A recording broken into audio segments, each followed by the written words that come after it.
ശിവേട്ടനും ഗംഗേട്ടനും മനുവും കൂടെ കൂടിയിട്ട് കടപ്പാട്ടൂര് വീട്ടിലേക്ക് വരികയാണ്. വന്ന് കഥ തുറക്കുന്നത് അലീനയായിരിക്കും. അവരെ കണ്ടപാടെ അലീനയ്ക്ക് ഭയങ്കര സന്തോഷമാവുന്നുണ്ട്.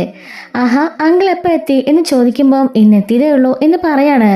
വിശേഷിച്ചെന്തെങ്കിലും എന്ന് പറയുമ്പം ഉണ്ട്, എല്ലാവരും ഒന്ന് കാണണം, പിന്നെ ഇവിടുത്തെ സ്ഥിതിഗതികൾ എന്തൊക്കെയാണെന്ന് ഒന്ന് അറിയണമല്ലോ. അല്ല, ആൻറ്റി വന്നില്ലേ? വന്നില്ല എന്ന് പറയാണ്. അകത്തേക്ക് കയറുക, ഞാൻ ചായ എടുക്കാം എന്ന് പറയുന്നുണ്ട്. അല്ല, ബാലചന്ദ്രൻ എവിടെ എന്ന് ചോദിക്കുമ്പോൾ മുകളിലെ മുറിയിലുണ്ട്. അല്ല, ജ്വല്ലറിൽ പോയില്ലേ? ഉച്ചയ്ക്ക് ആഹാരം കഴിക്കാൻ വന്നതാ. അല്ല, എവിടെ വൈജ എന്ന് ചോദിക്കുമ്പം ആൻറ്റി മുറിയിൽ തന്നെയുണ്ട്. അല്ല, മുറിയിൽ നിന്ന് പുറത്തേക്കൊന്നും ഇറങ്ങാറില്ലേ? ഏയ്, അങ്ങനെയൊന്നും ഇറങ്ങാറില്ല എന്ന് പറയാണ്. ഞാനെന്തായാലും ചായ എടുക്കാം എന്ന് പറയുന്നുണ്ട്. ബെല്ലടിക്കുന്ന സൗണ്ട് കേട്ടുകൊണ്ട് അങ്ങോട്ടേക്ക് കൃഷ്ണയും ബബിതയും കൂടി വരുന്നുണ്ട്. ആഹാ, രണ്ടുപേരോട് ഉണ്ടായിരുന്നോ? അല്ല കൃഷ്ണ മോളെ, നിനക്കിന്ന് സ്കൂളിൽ പോകണ്ടേ? പരീക്ഷയൊക്കെ കഴിഞ്ഞു അങ്കിളെ, ഇനിയിപ്പോൾ സ്കൂളിലേക്കൊന്നും പോകണ്ട. നീ ഇന്ന് കോളേജിൽ പോയില്ലേ? ഇന്ന് ലീവാ. ഞാൻ ഇന്ന് പോയില്ല. അല്ല, ഇപ്പോൾ കോളേജിലൊക്കെ പോകുന്നുണ്ടല്ലോ അല്ലേ? പോകുന്നുണ്ട്. അന്ന് അലീന ചേച്ചി എന്നെയും കൊണ്ട് പോയിരുന്നു. മനുവേട്ടനും വന്നിരുന്നല്ലോ, അതോടുകൂടി ധൈര്യമായി. ഇപ്പോൾ കുട്ടികളൊന്നും കളിയാക്കുന്നൊന്നുമില്ല. ഞാൻ പിന്നെ മൈൻഡ് ചെയ്യാറുമില്ല, അതുകൊണ്ട് ഇപ്പോൾ കുഴപ്പമില്ല എന്ന് പറയുന്നുണ്ട്. ആഹാ, കൊള്ളാലോ. അല്ല, രോഹി എവിടെ? രോഹിയുടെ മുറിയിലുണ്ട്. ഇപ്പൊ എങ്ങനെയുണ്ട് ആള്? ഓക്കെ ആണോ? പിന്നെ ഓക്കെയാ. അലീന ചേച്ചി അമ്പലത്തിലേക്കൊക്കെ കൊണ്ടുപോയി. നല്ല മാറ്റമുണ്ട്. ഇപ്പൊ ഞങ്ങളോടൊക്കെ സംസാരിക്കാറൊക്കെ ഉണ്ട്.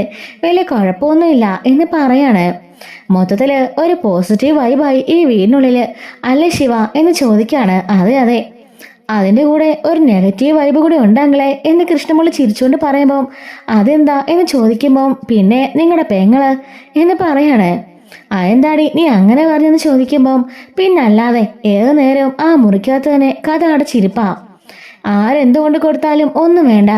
അലീന ചേച്ചി ഉണ്ടാക്കുന്ന ഭക്ഷണം ഇനി കഴിക്കില്ല എന്നും പറഞ്ഞുകൊണ്ട് ഇപ്പൊ പുറത്തുനിന്ന് ഫുഡ് ഓർഡർ ചെയ്തോണ്ടിരിക്കുക. ഞങ്ങൾക്ക് ആർക്കും ആ മുറിലോട്ട് പ്രവേശനമില്ല. ആര് ചെന്നാലും കടിച്ചു കീറാൻ നിൽക്കുക. വാതിൽ വലിച്ചടയ്ക്കും. എപ്പോഴും ആ മുറിക്കകത്ത് തന്നെ. ആഹാ, അത് കൊള്ളാലോ.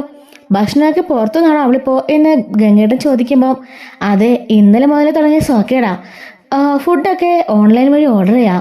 അച്ഛനാണെങ്കിലോ അതിനെതിരെ പ്രതികരിക്കാൻ പോയപ്പം അലീന ചേച്ചിയാ ബഹളം വെച്ച് അത് വേണ്ടെന്നും പറഞ്ഞ് വലിയൊരു വഴക്കൊഴിവാക്കിയത് എന്ന് കൃഷ്ണ പറയുന്നുണ്ട്. അപ്പോഴേക്കും ഗംഗേട്ടനും മാനുവും ശിവനും കൂടി ഞങ്ങളെങ്കിൽ മോളി ബാലിനെ കണ്ടിട്ട് വരാം എന്ന് പറയുമ്പോഴേക്കും അലീന പറയാണ്, ഞാൻ ചായ എടുത്തു, നിങ്ങൾ ചായ കുടിക്ക്, എന്നിട്ട് കയറി പോകാം എന്ന് പറയുന്നുണ്ട്.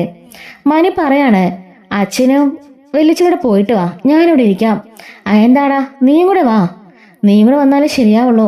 എന്താ, എന്തെങ്കിലും സ്പെഷ്യലായിട്ട് കാര്യമുണ്ടോ? ആ, അതൊക്കെ ഉണ്ട് മോളെ എന്ന് പറയാണ്. അങ്ങനെ ഇവര് മൂന്നിനും ചായ കുടിച്ചിട്ട് മുകളിലേക്ക് 3 പേരും കൂടി കയറി പോവാണ്. കൃഷ്ണ ചോദിക്കാണ്, വലിയങ്കിള് പറഞ്ഞെങ്കിൽ എന്തെങ്കിലും പ്രധാനപ്പെട്ട കാര്യം കാണണമല്ലോ ചേച്ചി. അതും നമ്മളോട് ആരോടും പറയാതെ മേളിൽ കയറി അച്ഛനോട് പറഞ്ഞെങ്കിലും ശിവനെങ്കിലും മനുവെങ്കിലും കൂടി ഉണ്ടെങ്കിലേ എന്തോ സീരിയസ് ആയ ഇഷ്യൂ ആ എന്ന് പറയാണേ. ആർക്കറിയാം, നമ്മളോട് പറയുമോ നോക്കാം എന്നും പറഞ്ഞുകൊണ്ട് ആ ചായ ഗ്ലാസ് എല്ലാം കൂടി അലീന എടുത്തുകൊണ്ട് പോകുന്നുണ്ട്. അങ്ങനെ കൃഷ്ണയും ബബിതയും കൂടി മുറിയിലോട്ട് പോവാണ്. ഈ സമയം ഇവർ വന്ന വിവരം വൈജ അറിയുന്നുണ്ട്.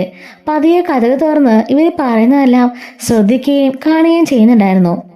എന്തോ പ്രധാനപ്പെട്ട കാര്യം സംസാരിക്കാനാണ് മോളിലേക്ക് പോയെന്ന് ഇവർക്ക് മനസ്സിലായി. ഇനി തൻ്റെ കാര്യമാണോ എന്നിങ്ങനെ ആലോചിച്ചുകൊണ്ടിരിക്കുകയാണ്. അതുപോലെ തന്നെ കൃഷ്ണമോൾ പറഞ്ഞതൊക്കെ ഒട്ടും ഇഷ്ടപ്പെട്ടിട്ടില്ല കേട്ടോ. ഒരു നെഗറ്റീവ് എനർജിയാണ് എന്ന് പറഞ്ഞല്ലോ, അത് തന്നെ. അങ്ങനെ ബാലന്റെ മുറിലേക്ക് ചെല്ലുമ്പോൾ ബാലൻ, ആഹാ, ഇതാര് ഗംഗേട്ടനോ? ശിവേട്ടാ കയറി വാ എന്ന് പറയുന്നുണ്ട്. എപ്പോൾ എത്തി അങ്ങൂന്ന്? ഞാന് ഇന്ന് രാവിലെ വന്നതേ ഉള്ളൂ. എല്ലാവരും ഇരിക്ക് എന്ന് പറയാണ്. അല്ല, ചായ കിട്ടിയോ? ഞങ്ങൾ ചായയൊക്കെ കുടിച്ചിട്ടാ പോകുന്നത്. നിനക്ക് ചായ വേണോ? ഏയ് വേണ്ട, ഞാനിപ്പോൾ കുടിച്ചതേ ഉള്ളൂ. നീ എന്താ ഇന്ന് ഉച്ചയ്ക്ക് ജ്വല്ലറിൽ പോയിട്ട് ഭക്ഷണം കഴിക്കാൻ വന്നതാണോ? ആ, അങ്ങനെ പതിവൊന്നും ഇല്ലായിരുന്നു. ഇന്ന് നല്ല തലവേദന. എങ്കിൽ വന്ന് ആഹാരം കഴിച്ച് ഒരു ഗുളികയും കഴിച്ചിട്ട് അങ്ങ് കിടക്കാന്ന് കരുതിയതാ. അല്ല, എന്താ ഗംഗേട്ടനും വന്നിരിക്കുന്നെങ്കിൽ എന്തെങ്കിലും പ്രധാനപ്പെട്ട കാരണമുണ്ടല്ലോ. എന്താ ഗംഗേട്ടാ എന്ന് ചോദിക്കാണ്. എന്താണ് മനു എന്ന് ചോദിക്കുന്നുണ്ട്. അത് പിന്നെ അങ്കിളെ, ഞങ്ങൾ ഹരിയെ കാണാനായിട്ട് ജയിലിലേക്ക് പോയിരുന്നു. അവൻ്റെ പേരിൽ ഇപ്പോൾ പോക്സോ കേസിൽ ചുമത്തിയിരിക്കുക. ബാക്കി 2 പേരും ജാമ്യം കിട്ടി പുറത്തിറങ്ങി. പക്ഷെ ഇവൻ്റെ കാര്യത്തിൽ മാത്രം യാതൊരു ഇതും ഇല്ല. അവനെ പോക്സോ കേസിൽ ഉൾപ്പെടുത്തിയിരിക്കുകയാണല്ലോ.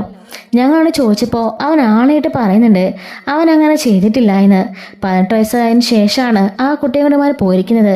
അതിനു മുമ്പേ ഒരിക്കൽ പോലും ഒന്നും സംഭവിച്ചിട്ടില്ല എന്നാ അവൻ പറയുന്നത്. അത് വിശ്വസിക്കാവോടാ? വിശ്വസിക്കാം, അങ്ങനെ അവൻ പറഞ്ഞത്. ഞങ്ങൾ പലതവണ ആവർത്തിച്ച് ചോദിച്ചപ്പോഴും അവൻ അതേ മറുപടി തന്നെയാണ് പറഞ്ഞത്. ശരണയെ കൊണ്ട് ആരൊക്കെയോ അങ്ങനെ മൊഴി കൊടുപ്പിച്ചതാ. അന്ന് രോഹിത്തും ഉപദ്രവിച്ചു എന്ന് പറഞ്ഞുകൊണ്ട് മൊഴി കൊടുത്തില്ലേ, അതുപോലെ തന്നെ. പോക്സോ കേസ് ഒഴിവാക്കി കിട്ടുകയാണെങ്കിൽ ഒരുപക്ഷെ അവന് ജാമ്യം കിട്ടിയേക്കും. കേസും കോടതിയും വഴക്കൊക്കെ നീണ്ടു നിൽക്കെങ്കിലും അവൻ്റെ ശിക്ഷയിൽ കുറച്ച് ഇളവ് കിട്ടും. അല്ലെങ്കിൽ 12 വർഷം 14 വർഷമൊക്കെ ആയിരിക്കാം അതിന് ശിക്ഷ. എങ്ങനെയെങ്കിലും അവന് ജാമ്യം മേടിക്കണം.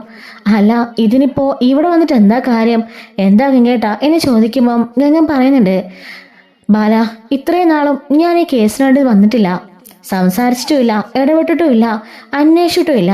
കാരണം അത് ഇമ്മാതിരി ചീഞ്ഞ കേസാണല്ലോ. പക്ഷെ ഈ കാര്യം ശിവൻ വിളിച്ച് പറഞ്ഞപ്പോൾ അതൊന്ന് വന്ന് അന്വേഷിക്കാമെന്ന് കരുതി ഞാൻ ഇറങ്ങിയതാ. അലീന കാരണമാണല്ലോ രോഹി രക്ഷപ്പെട്ടത്. അതും അലീനയുടെ ആ ഒരു മനസ്സുകൊണ്ടാണെന്ന് ഞങ്ങൾക്കറിയാം. അലീന റെക്കമെൻഡ് ചെയ്തിട്ടില്ല എന്നും പക്ഷെ അവൾ കൊടുത്ത ധൈര്യത്തിന് പുറത്തില്ല ആ കുട്ടി സത്യം പറഞ്ഞെന്നും ഞങ്ങൾക്ക് മനസ്സിലായി. അതുകൊണ്ടാ ഞങ്ങൾ പറഞ്ഞത്, ഹരിയുടെ പേരിൽ നിന്ന് ആ പോക്സോ മാത്രം ഒന്ന് ഒഴിവാക്കാൻ വല്ല വഴിയും കാണുമോ? പോക്സോ ഇല്ലെങ്കിൽ അവന് ജാമ്യം കിട്ടും, ശിക്ഷ കുറച്ചേ കിട്ടുള്ളൂ.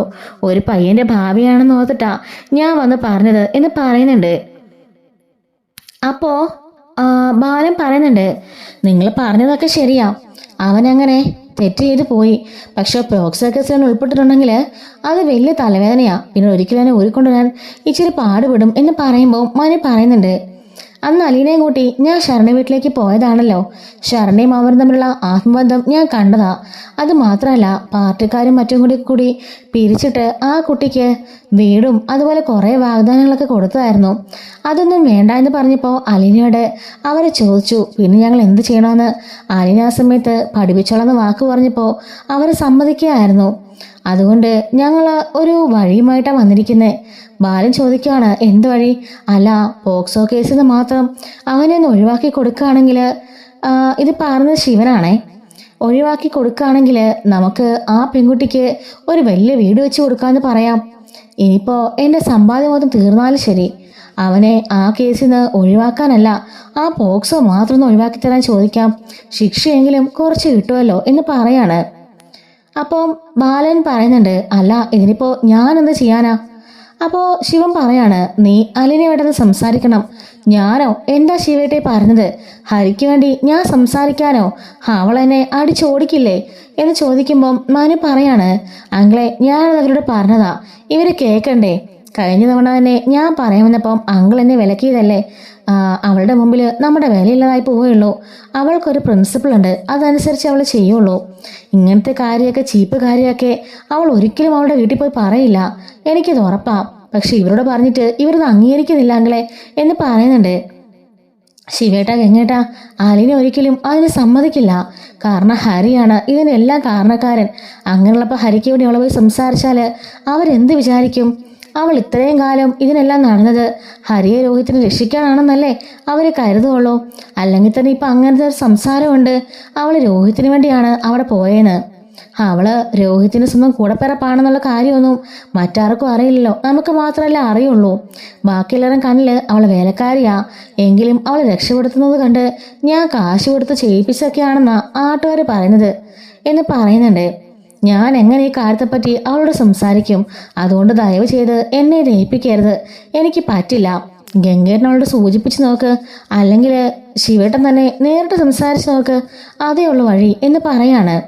അപ്പോഴേക്കും ശിവൻ പറയാണ്, ഞാൻ പറഞ്ഞു കോമൺ ആയിട്ടുള്ളൊരു സ്ഥലത്ത് വെച്ച് ആ കുട്ടിയെ വീട്ടാനെ കിട്ടുകയാണെങ്കിൽ ഒന്ന് സംസാരിക്കായിരുന്നു. ആ കോളനിയിലേക്ക് കടന്നില്ലെന്നത് അപകടമാണെന്ന് ഇവൻ പറഞ്ഞു. അതുകൊണ്ടാണ് ഞാൻ പറഞ്ഞത്, എങ്ങനെയെങ്കിലും എൻ്റെ മോനെ ഒന്ന് രക്ഷപ്പെടുത്തണം. അവൻ്റെ ശിക്ഷ അവന് കിട്ടണം, അവൻ ചെയ്തതിനുള്ളത്. പക്ഷേ പോക്സോയിൽ നിന്ന് അവനൊന്ന് ഒഴിവാക്കണം. ചെയ്യാത്തതിനും കൂടി അവൻ ശിക്ഷ അനുഭവിക്കണ്ടല്ലോ എന്ന് പറയാണ്. അതൊക്കെ ശരി തന്നെയാ, പക്ഷെ അലീനോട് ഈ കാര്യം പറയുമെന്ന് നിങ്ങൾ ഓർക്കണ്ട. വേറൊന്നുമല്ല, രോഹിത്തിനെ കൂടെ കൂട്ടിയിട്ട് അലീനയ്ക്ക് മയക്കുമരുന്ന് നൽകി അവളെ പീഡിപ്പിക്കാൻ ശ്രമിച്ചവനാണ് ഈ ഹരി. അവൻ കാരണമാ വയറിൽ കത്രികയും കുത്തി അവൾ ഹോസ്പിറ്റലിൽ കിടന്നത് പോലും. അങ്ങനെയുള്ള അവന് വേണ്ടി അവൾ സംസാരിക്കാന് നിങ്ങൾക്ക് തോന്നുന്നുണ്ടോ എന്ന് ചോദിക്കാണ്.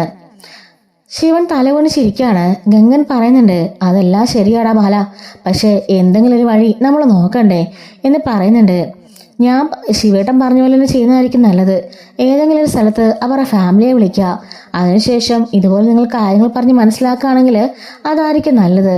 അല്ലാതെ ശരണ്യെ പോയി പറഞ്ഞാൽ അതൊരിക്കലും ശരിയാവില്ല. കേസിലെ 1-ാം പ്രതിയാണ് ഹരി. ഇതിനെല്ലാം കാരണക്കാരന് ഹരിയാ.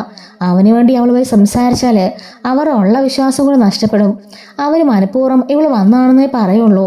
പിന്നെ ഒരു പക്ഷേ അന്നത്തെ പോലെ അവൾ ഉപദ്രവിക്കാനും അവർ മടിക്കില്ല. അലിനയുടെ ജീവൻ വെച്ച് നമുക്ക് ഇത് ചെയ്യണോ എന്ന് ചോദിക്കുമ്പം ശിവനും ഗംഗേട്ടനും മുഖം നോക്കുന്നുണ്ട്. മനു പറയാണ്, അതാ ഞാൻ ആദ്യം മുതലേ പറഞ്ഞത്, അത് നടക്കുന്ന കാര്യമല്ല. അവൾ അല്ലെങ്കിൽ തന്നെ പറയില്ല. പറഞ്ഞാൽ തന്നെ ആ വീട്ടുകാരും നാട്ടുകാരും പ്രതികരണം എന്താവുമെന്ന് നമുക്ക് ചിന്തിക്കാൻ പോലും ആവില്ല. അങ്ങനെ ഒരു കോളനി അത് എന്ന് പറയുന്നുണ്ട്. അങ്ങനെ ശിവനും ഗംഗേനും കൂടി പരസ്പരം മുഖത്തോടെ നോക്കുമ്പം ബാലൻ പറഞ്ഞിട്ടുണ്ട്, ഇതിനൊറ്റ സൊല്യൂഷനേ ഉള്ളൂ. ശിവേട്ടൻ പറഞ്ഞതുപോലെ എവിടെയെങ്കിലും ആ കുട്ടിയൊന്ന് വിളിപ്പിക്കുക. എന്നിട്ട് ശിവേട്ടനും കമലേട്ടനെയും കൂടി സംസാരിച്ച് അവർക്കൊരു തീരുമാനം ഉണ്ടാക്കുക. അവർ അച്ഛനും അമ്മേനെ അങ്ങനെ വിളിച്ച്. അല്ലാതെ ഈ കാര്യത്തിൽ ഒരു കാരണവശാലും അലീനെ ഇടപെടുത്തരുത് എന്ന് പറയുന്നുണ്ട്. ആ കുട്ടി ശരിയാണെന്ന് തോന്നുകയാണെങ്കിൽ ആ കുട്ടി സത്യം പറയട്ടെ. രോഹിത്തിന്റെ കാര്യത്തിലും അങ്ങനെയായിരുന്നല്ലോ എന്ന് പറയണേ. അങ്ങനെ സംസാരിച്ചുകൊണ്ടിരിക്കുമ്പോഴേക്കും നമ്മുടെ ഗംഗേട്ടനെ ചോദിക്കുന്നുണ്ട്, അല്ല വൈജി ഇപ്പം എങ്ങനെയുണ്ട്? അതിൻ്റെ കാര്യം ഒന്നും പറയാതിരിക്കാൻ നല്ലത്. അതവിടെ ഉണ്ടെന്ന് പോലും ആർക്കും അറിയില്ല. മക്കൾ ആരെങ്കിലും പോയി കഥ തുറന്നാൽ അപ്പോഴേക്കും അവരെ ചെന്നായ കടിച്ച് കീറാൻ വരുന്ന പോലെ കടിച്ച് കീറാൻ വരികയല്ലേ. കുട്ടികളെ പേടിച്ച് മാറിപ്പോവാ. എന്തായാലും ബബിതയും രോഹിത്തും ഒക്കെ ഇപ്പം അലിനെ സ്നേഹിക്കാൻ തുടങ്ങിയിട്ടുണ്ട്. സ്വന്തം ചേച്ചിയാണെന്നൊന്നും അവർക്കറിയില്ല. പക്ഷേ രോഹിത്തിനെ അവളെ കെയർ ചെയ്യുന്നത് കണ്ടുകൊണ്ടാ രോഹിത്ത് അവളെ സ്നേഹിക്കാൻ തുടങ്ങിയത്. ഇപ്പം സ്വന്തം ചേച്ചിയെ പോലെ വലിയ കാര്യാ. അവള് പറഞ്ഞ മാത്രമേ അവൻ കേൾക്കുള്ളൂ. അവളോട് ഭയങ്കര ഇഷ്ടമാണ്.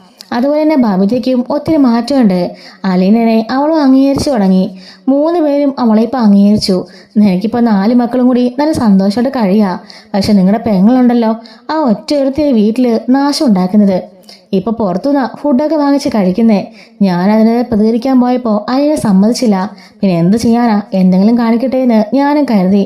ഞാൻ അവളൊന്നും പ്രത്യേകിച്ച് ബന്ധമൊന്നും ഇല്ലല്ലോ എന്ന് പറയുമ്പം ഗംഗേട്ടൻ പറയുന്നുണ്ട്, ബാല ഇത്രയൊക്കെ ആയില്ലേ, എല്ലാം മറന്ന് സ്നേഹത്തോടെ ക്ഷമിച്ച് ജീവിച്ചൂടെ എന്ന് ചോദിക്കുകയാണ്. ഗംഗേട്ടൻ അത് പറയാൻ വളരെ എളുപ്പമായിരിക്കും. നിങ്ങളും എൻ്റെ സാഹചര്യത്തിലൂടെ കടന്നുപോയി നോക്ക്. അപ്പോഴേ നിങ്ങൾക്ക് അതിൻ്റെ വിഷമം മനസ്സിലാവുള്ളൂ. അല്ലാതെ ഒരിക്കലും നിങ്ങൾക്ക് അതിൻ്റെ വിഷമം മനസ്സിലാവില്ല.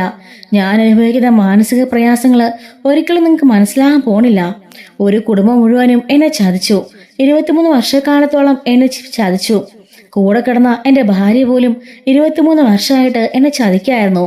അത് മനസ്സിലാക്കുന്ന ഒരു പുരുഷന്റെ അവസ്ഥ അതൊരിക്കലും അനുഭവിക്കാത്തവർക്ക് മനസ്സിലാവില്ല ഗംഗേട്ടാ. അത് ഞാൻ അറിയുന്നുണ്ട്. ഹൃദയം പൊട്ടി ഞാൻ വീണത് പോലും അതിന്റെ പേരിലല്ലേ. ഹൃദയം എൻ്റെ പൊട്ടിപ്പോണെങ്കിൽ ആ മാനസികാവസ്ഥ നിങ്ങളൊന്ന് ആലോചിച്ച് നോക്ക്. ഒരിക്കലും ഞാനതിന് കരകയറാൻ പോണില്ല. അലീന ഇവിടുന്ന് പോണമെന്ന് പറഞ്ഞ് നിൽക്കുകയല്ലേ വൈജയന്തി. അലീന ഒരിക്കലും ഞാൻ ഇവിടുന്ന് പറഞ്ഞു വിടില്ല. അങ്ങനെ ഇപ്പോ ഇവള് സുഖിക്കണ്ട. ഇവളുടെ വിചാരം ഇവളെ വല്ല പതിവ്രതയാണ്. പൂച്ച കണ്ണടച്ച് പാലൊടിക്കുന്നത് ആരും അറിയില്ലെന്നൊക്കെയാ. പക്ഷേ അവളെ ഒരിക്കൽ മനസ്സിലാക്കി ഞാൻ. അവൾ ആരായിരുന്നെന്നും അവളുടെ തനി സ്വരൂപം എന്തായിരുന്നെന്നും അന്നവള് നാണം കെട്ട തൊലിയൊരി നിൽക്കുന്നത് എനിക്ക് കാണാൻ ഗംഗേട്ടാ എന്ന് പറയുന്നുണ്ട്. എന്നോട് കാണിച്ച ചതിക്ക് ഇത്രയെങ്കിലും ഞാനൊരു മറുപടി കൊടുക്കണ്ടേ? അല്ലെങ്കിൽ പിന്നെ ഞാനൊരു ആണാന്നും പറഞ്ഞ് നടന്നിട്ട് എന്താ ഗംഗേട്ടാ കാര്യം? പൊന്നുപോലെ 23 വർഷം അവളെ ഞാൻ കൈവെള്ളയെ കൊണ്ടു നടക്കായിരുന്നു. നിങ്ങൾക്കറിയാലോ, മറുത്ത് നിങ്ങളോടോ അവളോടോ ഒരു വാക്കെങ്കിലും ഞാൻ പറയായിരുന്നോ? അവളെ പൊന്നുകൊണ്ട് മൂടിയിരിക്കല്ലായിരുന്നു ഞാന്. എന്ത് വേണമെന്ന് പറഞ്ഞാലും വൈജ മനസ്സിൽ വിചാരിച്ചാല് ആ മുമ്പിൽ എത്തായിരുന്നു. മക്കളോട് പോലും അവളൊരു സ്നേഹം കാണിച്ചിട്ടില്ല. എങ്കിൽ പോലും ഞാൻ അവളെ പൊന്നുപോലെ നോക്കിയത്. എൻ്റെ മക്കളെക്കാൾ ഞാൻ സ്നേഹിച്ചത് അവളെയായിരുന്നു. ജനിച്ച നാൾ മുതലേ ഞാൻ അവളെ മാത്രമേ സ്നേഹിച്ചുള്ളൂ. പക്ഷെ എന്നെ ഇങ്ങനെ ചതിക്കുന്ന ഒരിക്കലും ഞാൻ കരുതിയില്ല. ആ ചതി എൻ്റെ നെഞ്ചിനകത്ത് തറച്ചു കയറിയിരിക്കുക. ആ മുറിവ് മാറണമെങ്കിൽ കുറച്ച് പാടാകും കേട്ടാ എന്ന് പറയുന്നുണ്ട്. അങ്ങളെ അതൊക്കെ ശരിയാവും. ഇപ്പൊ അലീന എന്തായാലും വൈജയുടെ മകളാണെന്നുള്ള കാര്യം എല്ലാവരും അറിഞ്ഞല്ലോ. ഇനി ആന്റിയും കൂടെ അറിഞ്ഞാൽ എല്ലാം ഒന്ന് കലങ്ങി തെളിയില്ലേ? ഒരിക്കലും ഇല്ലടാ മനു. അവളെന്ന് അറിയുന്ന നിമിഷം ഞാൻ അവളെ ഡിവോഴ്സ് ചെയ്യും. എൻ്റെ ആത്മാഭിമാനം നഷ്ടപ്പെടുത്തിയിട്ടേ അങ്ങനെ അവളുടെ കൂടെ ഒരിക്കലും ഞാൻ പിന്നെ ജീവിക്കില്ല. അങ്ങനെ ഒരു ഗതികെട്ടവനായിട്ട് എനിക്ക് ജീവിക്കണടാ എന്ന് പറയുമ്പോൾ മനു പറയാണ്, അങ്ങളെ ഇതിനെക്കുറിച്ച് നമുക്ക് ഒന്നുകൂടി ആലോചിക്കണം. അങ്ങളുടെ മാനസികാവസ്ഥ എനിക്ക് മനസ്സിലാവും, ഞാൻ മനസ്സിലാക്കുന്നുണ്ട്. നമുക്കതിനെക്കുറിച്ച് പിന്നെ പറയാം. വൈജി ആൻ്റിയുടെ കാര്യത്തെപ്പറ്റി ഡീറ്റെയിലായിട്ട് നമുക്കൊന്ന് ഡിസ്കസ് ചെയ്യണം എന്ന് പറയാണ്. അല്ല, നീ അവളെ കെട്ടാൻ പോകണമെന്നൊക്കെ പറഞ്ഞു കേട്ടല്ലോ, എന്താടാ അത് നീ ഉറപ്പിച്ചതാണോ? അച്ഛനും വിളിച്ചുകൊണ്ടൊക്കെ ഞാൻ ആ കാര്യം പറഞ്ഞു കഴിഞ്ഞു. അലിന് എന്തായാലും ഇവരുടെ പെങ്ങടെ മോളല്ലേ, വേറെ വെറുതെ കാര്യമൊന്നുമല്ലല്ലോ. അവൾക്ക് തറവാടിത്തവും ബാക്കിയെല്ലാം ഉണ്ടല്ലോ. മുത്തശ്ശിക്കൊക്കെ അതായിരുന്നു പ്രശ്നം, തറവാടിത്തം. അവരുടെ സ്വന്തം മകളെന്ന് അറിഞ്ഞപ്പോൾ ഇപ്പോൾ ആ തറവാടിത്തെല്ലാം ഒലിച്ചുപോയി. പിന്നെ എൻ്റെ അമ്മയ്ക്കുള്ള വിഷയം അതൊന്നും ഞാൻ കാര്യമാക്കുന്നില്ല, ഇപ്പോഴത്തെ കാര്യമൊന്നുമല്ല. ഞാൻ അലിയോട് സംസാരിച്ചപ്പോഴും അവളും ഇപ്പം അതിനോടും താല്പര്യമില്ലെന്നാ അവൾ പറഞ്ഞത്. എന്തായാലും സമയം കിടക്കല്ലേ, നമുക്ക് ആലോചിക്കാം. ആദ്യം ഹരിയുടെയും പ്രശ്നങ്ങളും അങ്കിളുടെ പ്രശ്നങ്ങളും എല്ലാം ഒന്ന് ഒതുങ്ങട്ടെ, അതിനുശേഷം മാത്രമേ ഞങ്ങളുടെ കാര്യത്തെപ്പറ്റി ഞങ്ങൾ തീരുമാനിക്കുന്നുള്ളൂ എന്ന് മനു പറയാണ്. അല്ല, ശിവേട്ടൻ്റെ അഭിപ്രായം എന്താ? എടാ ബാല, എനിക്ക് പ്രത്യേകിച്ച് അഭിപ്രായം ഒന്നുമില്ല. അവൻ്റെ ലൈഫ് അവൻ്റെ ഇഷ്ടം. പിന്നെ അലീന എൻ്റെ പെങ്ങളുടെ മകളാണല്ലോ, അതുകൊണ്ട് തന്നെ എൻ്റെ സ്വന്തം കുട്ടിയാണ്. അതുകൊണ്ട് എനിക്കതിൽ വലിയ എതിർപ്പൊന്നുമില്ല. ഇപ്പം എനിക്ക് എങ്ങനെയും ഹരിയുടെ കാര്യം അത് മാത്രമേ ഉള്ളൂ. എൻ്റെ തല നിറച്ച് ഓടുന്നത് അത് മാത്രമാണ്. ഹരിനെ എങ്ങനെയെങ്കിലും രക്ഷപ്പെടുത്തണം, അത് മാത്രമേ ഉള്ളൂ. കമല എനിക്കൊരു സമാധാനം തരുന്നില്ല, എന്നെ തല വലിച്ച് പറിക്കുക. അതുകൊണ്ട് എങ്ങനെയെങ്കിലും എൻ്റെ മകനെ ഒന്ന് രക്ഷപ്പെടുത്തണം, അത് മാത്രമേ ഉള്ളൂ ഇപ്പം എൻ്റെ മനസ്സിലെ ചിന്ത. അതല്ല ബാക്കിയെല്ലാം അത് കഴിഞ്ഞിട്ട് ഇന്ന് പറയാണ്. അങ്ങനെ ഏതെങ്കിലും ഒരു സ്പോട്ടിൽ വെച്ചിട്ട് ശരണനെയും വീട്ടുകാരെയും കൂടി വിളിക്കാമെന്ന് ഇവർ തീരുമാനിക്കുകയാണേ. അങ്ങനെ പറഞ്ഞുകൊണ്ട് മനുവും ഗംഗേട്ടനും ശിവേട്ടനും കൂടി അവിടെ നിന്ന് ഇറങ്ങുന്നുണ്ട്. പോകാൻ നേരം ഗംഗേട്ടൻ അലിയോട് യാത്ര പറയാൻ നിൽക്കുകയാണ്. അപ്പോഴേക്കും അല്ല, മേഡത്തെ കാണുന്നില്ലേ? എന്തിനാ കാണണോ? അവിടെ കയറി ചെന്നാല് വെറുതെ അവളുടെ വായിന്ന് കേൾക്കത്തേ ഉള്ളൂ. അല്ലടാ ശിവ എന്ന് ചോദിക്കാണ്. എങ്കിലും ഒന്ന് കണ്ടിട്ട് പോയിക്കോ, അല്ലെങ്കിൽ ഇന്ന് അതിൻ്റെ പേരിലായിരിക്കും പ്രശ്നം. എന്നോട് മിണ്ടിയല്ലോ, അതുകൊണ്ട്. അങ്ങനെ ഇവർ രണ്ടുപേരും കൂടി വൈദ്യുതി മുറിലേക്ക് ചെന്ന് ഡോറ് തട്ടുകയാണ്. വൈദ്യ ഡോറ് തുറക്കുന്നുണ്ട്. ഞാൻ ഓർത്തിനി അവളോട് മാത്രം സംസാരിച്ചിട്ട് അങ്ങ് പോകാനാണോ എൻ്റെ പൊന്നാങ്ങളമാര് വന്നേന്ന്. അല്ല, എന്തോ സ്പെഷ്യലായിട്ടുള്ള കാര്യമുണ്ടല്ലോ ഗംഗേട്ടൻ വന്നെങ്കിൽ. വേറെ ഒന്നുമല്ല, ഹരിയുടെ കാര്യത്തെപ്പറ്റി സംസാരിക്കാൻ വന്നതാ. ബാലനോട്. അല്ല, അങ്ങേരോട് സംസാരിച്ചിട്ട് എന്ത് കിട്ടാനാ? അങ്ങേരോട് സംസാരിച്ചിട്ടല്ല, അലീന പറഞ്ഞ ഒരുപക്ഷെ അവൻ്റെ പോക്സോ കേസ് ഒഴിവായി കിട്ടും, അതിന് വന്നതാ. നാണമില്ല നിങ്ങൾക്കൊക്കെ ഈ വീട്ടുവേലക്കാരുടെ കാല് പിടിച്ച് നടക്കാനായിട്ട്. അതുകൊണ്ടാ നിന്റെ മോനിപ്പോൾ രക്ഷപ്പെട്ടത്, അത് നിനക്കറിയോ എന്ന് ചോദിക്കാണ്. അങ്ങനൊരു രക്ഷപ്പെടല് എൻ്റെ മോന് ആവശ്യമില്ലായിരുന്നു. ഇവളെപ്പോലെ എടുത്തിട്ട് കാല് പിടിച്ചിട്ട് എൻ്റെ മകൻ രക്ഷപ്പെടണ്ടായിരുന്നു. നിനക്ക് അങ്ങനെയൊക്കെ പറയാം, ഞങ്ങളോട് തീ നിന്ന് നടക്കുക. എങ്ങനെയെങ്കിലും ഈ ഊരാക്കുടുക്കിന്ന് മക്കളെ രക്ഷപ്പെടുത്താൻ. നിന്റെ അഹങ്കാരമൊക്കെ നിന്റെ കയ്യിലങ്ങ് വെച്ചുകൊണ്ട് ഇവിടെ തന്നെ ഇരുന്നോ. മുറിയും കെട്ടിപ്പൂട്ടി ഫുഡൊക്കെ ഡെലിവറി ഓർഡർ ചെയ്ത് മേടിച്ചുകൊണ്ട് ഇവിടെ തന്നെ ഇരിക്കുകയല്ലേ, അങ്ങനെ തന്നെ ഇരുന്നോ. അത് തന്നെ വേണം. മക്കളെയും ഭർത്താവിനെയും വേറെ ഒരു കാര്യങ്ങളും ആലോചിക്കരുത്. സഹോദരങ്ങളുടെ ബാക്കി ഒരു കാര്യം ചിന്തിക്കരുത്. എല്ലാം സ്വന്തം കാര്യം. വൈജയുടെ തന്നിഷ്ടം, വൈജയുടെ അഹങ്കാരം, വൈജയ്ക്ക് മാത്രമേ ഉള്ളൂ എല്ലാം. നിന്റെ വാശിയും കൊണ്ട് നീ ഇവിടെ തന്നെ ഇരുന്നോ. ഞങ്ങൾ എന്തായാലും അതിലിടപെടാനേ വരുന്നില്ല. പക്ഷേ വീട്ടിൽ നിന്ന് പോകാൻ മാത്രം നീ കരുതണ്ട. ഞങ്ങൾ ജീവനുണ്ടെങ്കിൽ അത് സമ്മതിക്കത്തുമില്ല എന്നും പറഞ്ഞുകൊണ്ട് ഗംഗേട്ടനും ശിവനും കൂടി അവിടെ നിന്ന് ഇറങ്ങി പോവാണ്. വൈജയ്ക്കാണെങ്കിലോ കാലി അടക്കാൻ വയ്യാതെ നിൽക്കുന്നുണ്ടേ. സ്വഭാവത്തിനൊരു മാറ്റം ഇല്ലല്ലോ എന്നും പറഞ്ഞുകൊണ്ട് ഇവരോട് നിന്ന് ഇറങ്ങി പോകുന്നുമുണ്ട്. അങ്ങനെ അല്ലോട് യാത്രയൊക്കെ പറഞ്ഞ് കൃഷ്ണയോടൊക്കെ യാത്രയൊക്കെ പറഞ്ഞ് ഇവരോട് നിന്ന് പോവാണ്. അങ്ങനെ വീട്ടിൽ പോയതിനു ശേഷം ശിവനും ഗംഗനും ആലോചിക്കാണ്, എങ്ങനെയെങ്കിലും ശരണനെയും വീട്ടുകാരെയും ഇവിടെ എത്തിക്കണം, അതിനെന്താ ഒരു മാർഗം എന്ന് ചോദിക്കാണ്. മനു പറയുന്നുണ്ട്, ഇങ്ങോട്ടേക്ക് കൊണ്ടുവരണോ? അത് പിന്നെ അറിഞ്ഞാൽ വലിയ വിഷയമാവില്ലേ, പോലീസുകാരൊക്കെ അറിഞ്ഞാൽ വലിയ വിഷയമാവില്ലേ എന്ന് പറയുമ്പം ശിവൻ പറയാണ്, അല്ലാതെ ഒരു നിവൃത്തിയില്ലടാ. എനിക്കറിയാവുന്ന ഒരാളുണ്ട്, അയാളെ പറഞ്ഞിട്ട് ഇവർ നമുക്ക് വിളിപ്പിച്ചാലോ എന്ന് പറയുമ്പം അത് വേണ്ട, അത് വലിയ വിഷയമാകും. അല്ല, അലീന പോവാണെങ്കിൽ അവർ കൂടെ വരില്ലേ? അതും പ്രശ്നമാകും. അലീന ചെന്ന് വിളിച്ചുകൊണ്ടുവന്നാലേ അത് വലിയ ഇഷ്യൂ ആകും. പിന്നെ അവളാണ് ഇതിനെല്ലാം കാരണക്കാരെന്നും പറഞ്ഞുകൊണ്ട് ആൾക്കാരെല്ലാം കൂടി ഇളകും. അവരും അവളെ ഒറ്റപ്പെടുത്തും. പിന്നെ ഈ പറഞ്ഞൊന്നും ആയിരിക്കില്ല എന്ന് പറയുമ്പം ഗംഗൻ ചോദിക്കാണ്, പിന്നെ എന്താണ് ഒരു മാർഗം എന്ന് ചോദിക്കുന്നുണ്ട്. ശിവൻ പറയുന്നുണ്ട്, വരുന്നത് വരട്ടെ, എന്തായാലും ഞാൻ അങ്ങോട്ട് പോകാൻ പോവാ ഗംഗേട്ടാ, അല്ലാതിന് നിവൃത്തിയൊന്നുമില്ല, അധിക സമയവും ഇല്ല. ആ കുട്ടിയെ കണ്ട് കാല് പിടിച്ചിട്ടാണെങ്കിലും ഞാൻ പറയാം, മോനെ പോക്സോ കേസിൽ നിന്ന് ഒന്ന് ഒഴിവാക്കി തരാനായിട്ട് എന്ത് വേണമെങ്കിലും കൊടുക്കാമെന്നും പറയാം എന്ന് പറയുന്നുണ്ട്. അങ്ങനെ ശിവനും കമലയും കൂടി പോവാൻ തീരുമാനിക്കുകയാണേ. അങ്ങനെ ഇവര് വണ്ടിയും കൊണ്ട് അങ്ങോട്ടേക്ക് പോണുണ്ട്. അവരുടെ വീടിന്റെ വാതിക്കൽ ഇറങ്ങാണ്. മാസ്ക് ഒക്കെ വെച്ചുകൊണ്ടാണ് അകത്തേക്ക് കയറുന്നത്. പ്രഭാകരൻ ആരാന്ന് ചോദിക്കുമ്പം ഒന്ന് അകത്തോട്ട് ഇരുന്നോട്ടെ എന്ന് ചോദിക്കാണ്. അങ്ങനെ അകത്തേക്ക് ഇരിക്കുമ്പം ആ വാതിൽ നടക്കുമെന്ന് ശിവൻ ചോദിക്കുന്നുണ്ട്. ഗംഗേട്ടനും മനു ഈ സമയം വീട്ടിൽ തന്നെയാണേ. അവർക്ക് ആകെപ്പാട് ടെൻഷനാണ്. ഇവർ പോയിരിക്കുകയാണെങ്കിലോ എന്തെങ്കിലും പ്രശ്നം ഉണ്ടാവോ എന്നൊക്കെ ആലോചിച്ചിരിക്കുകയാണ്. പക്ഷെ ഗംഗേട്ടൻ ഇമാതിരി ചീന കേസിലൊന്നും ഇടപെടില്ല എന്ന് നേരത്തെ പറഞ്ഞല്ലേ, അതുകൊണ്ടാണ് അവരുടെ കൂടെ പോവാതിരുന്നത്. അങ്ങനെ ശിവൻ പറയുന്നുണ്ട്, ഞാൻ പറഞ്ഞത് കേട്ട് നിങ്ങൾ ദേഷ്യപ്പെടുവോ, ഒച്ചയുണ്ടാക്കുവോ, ആളെ കൂട്ടുവോ ഒന്നും ചെയ്യരുത് എന്ന് പറയുമ്പം എന്താണ് കാര്യമെന്ന് പറയുന്നുണ്ട്. നിങ്ങളുടെ മകളെ ഈ അവസ്ഥയിലേക്ക് എത്തിച്ച ഹരിയുടെ അച്ഛനും അമ്മയാണ് ഞങ്ങൾ എന്ന് പറയുമ്പോഴേക്കും പ്രഭാകരന് ദേഷ്യം വരുന്നുണ്ട്. എത്ര ധൈര്യം ഉണ്ടെങ്കിൽ നിങ്ങൾ ഇങ്ങോട്ടേക്ക് കയറി വരും എന്ന് ചോദിക്കുകയാണ്. അപ്പോഴേക്കും ശരണ അമ്മ ചോദിക്കുകയാണ്, നിങ്ങൾക്ക് ഉണ്ടല്ലോ ഒരു പെൺകുട്ടി, ഞങ്ങളുടെ മോളെ കൊണ്ട് പിച്ചു ചീന്തിയത് നിങ്ങളുടെ മകൻ ഒറ്റ ഒരുത്തനാ എന്ന് പറയുന്നുണ്ട്. ശിവൻ പറയാണ്, എല്ലാം ഞങ്ങൾക്കറിയാം, ഞങ്ങൾ എന്ത് ചെയ്യാനാ, ഞാൻ ഗൾഫിലായിരുന്നു, ഇവള് മാത്രമേ വീട്ടിലുണ്ടായിരുന്നുള്ളൂ. അവനെ പഠിപ്പിക്കാൻ വേണ്ടിയിട്ടും കഷ്ടപ്പെടാൻ വേണ്ടിയിട്ടും ഞാൻ പോയി കിടന്നതാ. പക്ഷെ അവൻ ഇമ്മാതിരി തോന്നിവാസ കാണിക്കുന്നതെന്ന് ഞങ്ങൾ അറിഞ്ഞില്ല. തലപ്പൊക്കം വളർന്ന മോനല്ലേ, അതുകൊണ്ട് ഇവളും നോക്കിയില്ല. ആ മുറിക്കകത്തവൻ എന്താ കാണിച്ചു വിട്ടതെന്നും ഇവക്ക് അറിയില്ലായിരുന്നു. ഇവൻ പുറത്തേക്ക് പോകുന്നത് എങ്ങോട്ടാണെന്ന് പോലും ഇവക്ക് അറിയില്ല. ഞങ്ങളുടെ ഭാഗത്തു നിന്ന് മിസ്റ്റേക്ക് തന്നെയാ, ഞങ്ങളത് സമ്മതിക്കുന്നു എന്ന് പറയാണ്. അപ്പോഴേക്കും അവർ ചോദിക്കുന്നുണ്ട്, അല്ല നിങ്ങൾ എന്തിനാ ഇപ്പൊ ഇങ്ങോട്ടേക്ക് വന്നത്, ഇതിന്റെ ആവശ്യം എന്താ, മര്യാദയ്ക്ക് നിങ്ങൾ പുറത്തേക്ക് പോയിക്കോ, അല്ലെങ്കിൽ നിങ്ങൾ ആളുകളെ കൂട്ടും എന്ന് പറയുമ്പം ശിവം കൈ കൂപ്പിക്കൊണ്ട് പറയാണ്, ദയവ് ചെയ്ത് ഞങ്ങളെ പറഞ്ഞത് നിങ്ങളൊന്ന് കേൾക്കണം, ഇത് ഞങ്ങളുടെ അവസാനത്തെ പിടിവള്ളിയാണ് എന്ന് പറയുന്നുണ്ട്. അപ്പോഴേക്കും എന്താ കാര്യമെന്ന് അവർ ചോദിക്കാണ്. ഷർണി അപ്പോഴേക്കും അങ്ങോട്ടേക്ക് ഇറങ്ങി വരുമ്പോഴേക്കും ശിവൻ പോയിട്ട് ഷർണ മുമ്പിൽ കൈകൂപ്പി നിൽക്കുകയാണ്.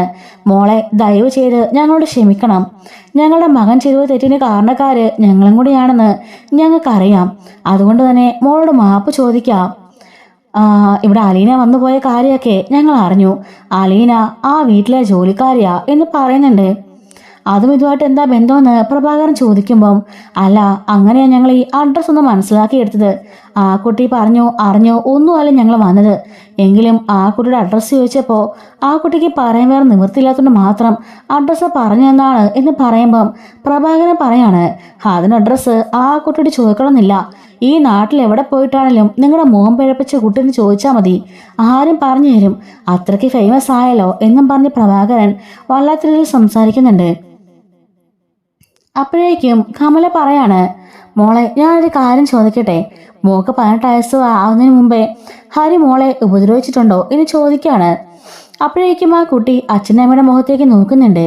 പ്രഭാകരൻ ചോദിക്കുകയാണ്, അതൊക്കെ അറിഞ്ഞിട്ട് ഇനിയിപ്പോൾ എന്തെടുക്കാനാ, എന്തായാലും കേസ് നടന്നുകൊണ്ടിരിക്കുകയല്ലേ, നിങ്ങളുടെ മകന് ജീവപര്യന്ത ശിക്ഷ ഉറപ്പാ, തെളിവുകളെല്ലാം അവൻ്റെ തന്നെ ഉണ്ട്, എൻ്റെ മോളെ ഉപദ്രവിക്കുന്ന വീഡിയോ എല്ലാം അവൻ ഫോണിൽ റെക്കോർഡ് ചെയ്ത് വെച്ചിരിക്കുകയല്ലേ, അതെല്ലാം തന്നെ കോടതിയിൽ സമർപ്പിച്ചിട്ടുണ്ട്, അതുകൊണ്ട് തന്നെ നിങ്ങളുടെ മോൻ അങ്ങനെ രക്ഷപ്പെടാനൊന്നും പോകുന്നില്ല എന്ന് പറയുമ്പം ശിവൻ പറയാണ്, അത് ഞങ്ങൾക്കറിയാം, അവൻ രക്ഷപ്പെടണ്ട, അവൻ ചെയ്ത തെറ്റിന് അവൻ അനുഭവിച്ച തീരുള്ളൂ, പക്ഷേ അവൻ പോക്സോ കേസ് ഉൾപ്പെട്ടിട്ടില്ലല്ലോ, അതുകൊണ്ടാ ഞങ്ങൾ ഇങ്ങോട്ടേക്ക് വന്നത്, ഇങ്ങോട്ടെന്തിനാ നിങ്ങൾ വന്നേ എന്ന് ചോദിക്കുമ്പം കള്ളം പറയേണ്ട കാര്യമുണ്ടോ, സത്യം എന്താണോ അത് മാത്രം പറഞ്ഞാൽ പോരെ, മോളെ അവൻ ഉപദ്രവിച്ചു, അതിൻ്റെ തെളിവുകളും ഉണ്ട്, അതുകൊണ്ട് അവന് തക്കതായ ശിക്ഷ തന്നെ കിട്ടണം, പക്ഷെ അവൻ പോക്സോ കേസിൽ ഉൾപ്പെട്ടിട്ടില്ല, അതുകൊണ്ട് ആ കാര്യം നിങ്ങളൊന്ന് പരിഗണിക്കണം എന്ന് പറയാണ്.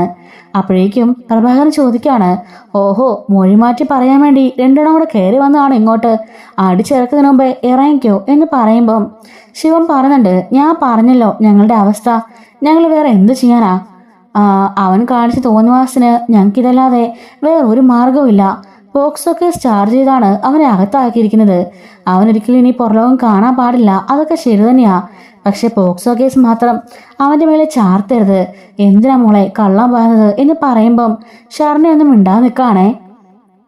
ആ കുട്ടിയുടെ മുഖത്തുനിന്ന് തന്നെ അറിയാം അവളെ അവൻ അങ്ങനെ ഉപദ്രവിച്ചിട്ടില്ല എന്ന്. അല്ലേ മോളെ എന്ന് ചോദിക്കുമ്പം അവളൊന്നും മിണ്ടുന്നില്ല കേട്ടോ.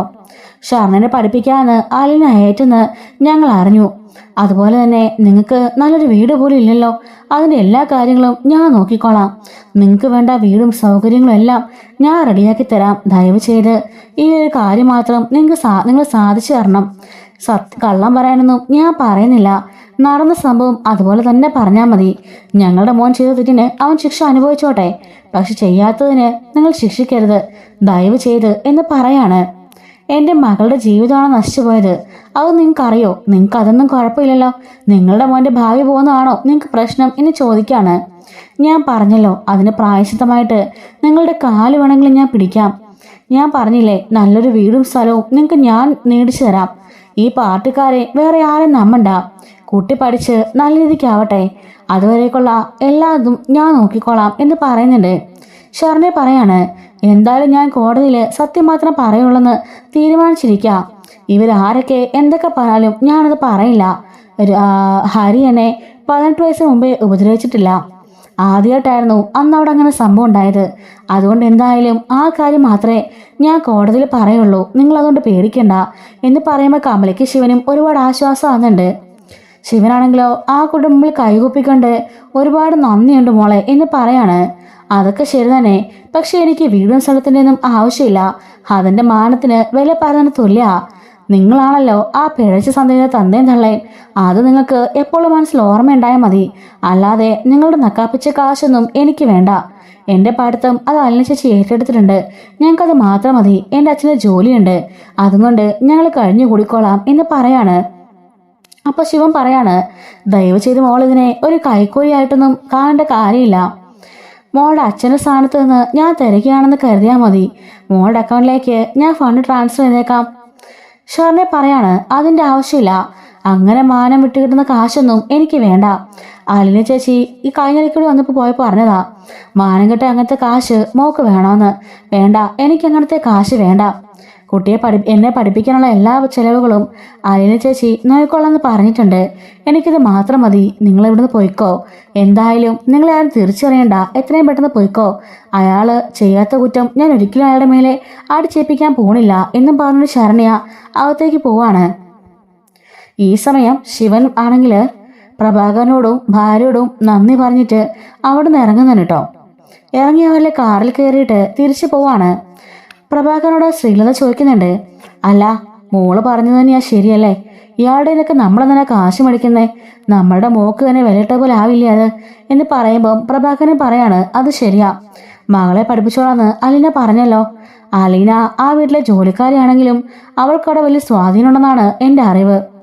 അതുകൊണ്ട് അവൾ പഠിപ്പിച്ചോളൂന്ന് എനിക്ക് ഉറപ്പുണ്ട് എന്ന് അയാൾ പറയാണ്. അങ്ങനെ കമലയും ശിവനും കൂടി നേരെ വീട്ടിലേക്ക് ചെല്ലാണ്. ഭയങ്കര സന്തോഷത്തിലേക്കും കമല കയറി വരുന്നത്. മനുവും ഗംഗയോട് ചോദിക്കുകയാണ് പോയ കാര്യം എന്തായെന്ന്. അപ്പം ഷർണ പറഞ്ഞ കാര്യങ്ങളെല്ലാം ഇവർ പറയുന്നുണ്ട്. അപ്പം ഇവർ പറയാണ്, എന്തായാലും ഇപ്പോൾ സംഭവം ശരിയായല്ലോ. ഞാൻ പറഞ്ഞില്ലേ അലീന പോയി പറയില്ല എന്ന്. പക്ഷേ നിങ്ങൾ നേരിട്ട് പറഞ്ഞപ്പോൾ ആ കുട്ടി പറഞ്ഞത് കേട്ടില്ലേ, അവളൊരിക്കലും കള്ളം പറയില്ല എന്ന്. പിന്നെ ഇനിയിപ്പോൾ എന്ത് വേണം എന്ന് ചോദിക്കുകയാണ്. കമല പറയാണ്, ഇതുപോലെ ഇറങ്ങിത്തിരിക്കണോടാ, എങ്കിലും മാത്രം നടക്കുള്ളൂ. അല്ലാതെ നിന്നെ പോലെ അലയുടെ സഹായത്തും പോയി പിടിച്ച് നടന്നാലേ ഒന്നും ആകാൻ പോണില്ല എന്നും പറഞ്ഞ് കമല ദേഷ്യപ്പെടുന്നുണ്ട് കേട്ടോ. അല്ല നിങ്ങളവിടെ പോയിട്ട് വേറെ എന്തെങ്കിലും പറഞ്ഞോ? ഞങ്ങള് ആ കുട്ടിക്ക് ഒരു വീട് സ്ഥലമൊക്കെ ഓഫർ ചെയ്തു, പക്ഷെ അവരത് സ്വീകരിച്ചില്ല. അവർക്കത് വേണ്ടെന്നാ പറഞ്ഞത്. ആ കുട്ടിയും പറഞ്ഞു, നിങ്ങൾ പേടിക്കണ്ട, ഞാൻ മൊഴിമാറ്റൊന്നും പറയില്ല, കള്ളം ഞാൻ പറയില്ല, സത്യം മാത്രമേ പറയുള്ളൂ, നിങ്ങളോട് പേടിക്കാതെ പോക്കോ, പക്ഷെ നിങ്ങളുടെ കാശൊന്നും എനിക്ക് വേണ്ടെന്നാ ആ പെൺകുട്ടി പറഞ്ഞത്. അപ്പൊ കമല പറയാണ്, നമുക്ക് എന്തായാലും കുറച്ച് കാശിട്ട് കൊടുത്തേക്കാം, അല്ലെങ്കിൽ അവസാന നിമിഷം അവര് കാല് മാറിയാലോ. ആ അച്ഛൻ്റെ അമ്മയുടെ മുഖത്ത് ആ കാശ് വേണമെന്നൊക്കെ ഉണ്ടായിരുന്നു. ഷാറിനെ ഉറപ്പിച്ച് പറഞ്ഞോണ്ടാ അവര് വേണ്ടെന്ന് പറഞ്ഞത്. നമുക്ക് ഇട്ട് കൊടുത്തേക്കാം കുറച്ച് പൈസ. അങ്ങനെയാണെങ്കിൽ നമുക്ക് എങ്ങനെയെങ്കിലും ആ മൊഴിമാറ്റി പറഞ്ഞതിൽ നിന്നും ഒഴിവാകാതിരിക്കാമല്ലോ എന്ന് പറയുമ്പം മനു പറയുന്നുണ്ട്, അതൊക്കെ നിങ്ങളുടെ ഇഷ്ടം, എന്തായാലും അലീന അവളെ പഠിപ്പിക്കാന്ന് പറഞ്ഞിട്ടുണ്ട്. അപ്പോൾ കമല ചോദിക്കുകയാണ്, എടാ ഈ 25,000 രൂപയ്ക്ക് മാസം അവിടെ കിടന്ന ജോലി ചെയ്യുന്ന അവള് എങ്ങനെയാടാ അവളെ പഠിപ്പിക്കുന്നത്? അമ്മേ, അവള് ബാലചന്ദ്രങ്ങളുടെ മകളാ, അവൾക്ക് അതിനുള്ള സ്വാതന്ത്ര്യമൊക്കെ അവിടെയുണ്ട്. അങ്കിള് തന്നെ ആവശ്യമുള്ള പൈസ അവർക്ക് കൊടുത്തോളും, അതൊന്നും ഓർത്ത് അമ്മ പേടിക്കണ്ട എന്ന് പറയുന്നുണ്ട്. കമല പറയാണ്, ശിവേട്ടാ എത്രയും പെട്ടെന്ന് അവളുടെ അക്കൗണ്ട് നമ്പർ ഒപ്പിച്ച് അതിലേക്ക് ക്യാഷ് ഇട്ട് കൊടുക്കണം. അപ്പോൾ ഗംഗേട്ടൻ പറയാണ്, അതും ഒരു വിധത്തിൽ ശരിയാ. കാരണം നിങ്ങളുടെ മകൻ കാരണമാണല്ലോ അവളുടെ ജീവൻ നശിച്ചത്. അവൾ ഈ അവസ്ഥയിലേക്ക് എത്താനും കാരണം നിങ്ങളുടെ മകൻ തന്നെയാ. അപ്പോൾ അതിന് പ്രായശ്ചിത്തം ചെയ്യേണ്ടതും നിങ്ങൾ തന്നെയാ എന്ന് പറയാണ്. ഇതെല്ലാം കേട്ട് കമലയ്ക്ക് ചൊറിഞ്ഞു വന്നില്ലെങ്കിലും കമല മിണ്ടുന്നില്ല കേട്ടോ.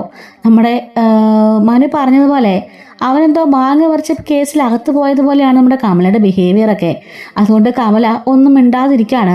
ഗംഗേട്ടനെ വാനോട് തെറി കേൾക്കണ്ടല്ലോ. അതുകൊണ്ട് അങ്ങനെ മനു റൂമിലേക്ക് കയറി പോകുന്നുണ്ട്. അതിനുശേഷം അലിനെ വിളിച്ച് ഈ കാര്യങ്ങളെല്ലാം പറയാണ്. ശരണ്യ എന്നെ വിളിച്ചിരുന്ന മനുവേട്ടാ, അവൾ ഇന്നതുപോലെയൊക്കെ പറഞ്ഞു. എന്തായാലും ഹരിക്കെതിരെ അവൾ അങ്ങനെ പറയില്ല എന്ന് പറഞ്ഞിട്ടുണ്ട്. അതായത് പോക്സോ കേസിൽ അവൻ ഉൾപ്പെട്ടിട്ടില്ല, സത്യം മാത്രമേ പറയുള്ളെന്ന് എന്നോട് പറഞ്ഞു എന്ന് പറയാണ്. അല്ല പഠിപ്പിച്ചോളന്നൊക്കെ നീ ഏറ്റല്ലോ, എന്താ ബാക്കി കാര്യം? ഇവിടെ വന്ന് ഞാൻ പറഞ്ഞപ്പോൾ അച്ഛൻ പറയാ അക്കൗണ്ടിലേക്ക് 20 ലക്ഷം രൂപ ഇട്ടുകൊടുക്കാം, അവൾക്ക് ഇഷ്ടമുള്ളതുപോലെ പഠിക്കട്ടെ എന്ന് അച്ഛൻ പറഞ്ഞു. ഞാനത് പറയാനൊരു മടിച്ചു നിൽക്കായിരുന്നു. എന്തായാലും അച്ഛനത് പറഞ്ഞതുകൊണ്ട് നന്നായി. ഹരിയും ഒരു തരത്തിൽ രോഹിത്തും ഒരു തരത്തിൽ കാരണക്കാരനാണല്ലോ. പിന്നെ ഹരിയല്ലേ ആ കുട്ടിയുടെ ജീവൻ നശിപ്പിച്ചത്. അതുകൊണ്ട് അവനും കൊടുത്ത് സഹായിച്ചാന്ന് പറഞ്ഞാലും കുഴപ്പമൊന്നുമില്ല. സഹായം ഔദാര്യമൊന്നുമല്ല, അത് ആ കുട്ടിയുടെ അവകാശമാണ്. അവളുടെ ജീവൻ നശിപ്പിച്ചില്ലേ എന്ന് പറയുന്നുണ്ട്. ഇനി ഒന്നേം തുടങ്ങണമെങ്കിൽ അവൾക്കൊരു സപ്പോർട്ടിൻ്റെ ആവശ്യമുണ്ട് എന്ന് അലീന പറയുന്നുണ്ട്. ആ അമ്മയും അച്ഛനും വലിയച്ഛനൊക്കെ അവിടെ ഇരുന്ന് ആലോചിക്കുന്നുണ്ട് അവളുടെ അക്കൗണ്ടിലേക്ക് ക്യാഷ് ട്രാൻസ്ഫർ ചെയ്യണമെന്ന്. എന്തായാലും അവളുടെ ഭാവിക്ക് അതൊരു മുതൽക്കൂട്ടായിരിക്കും.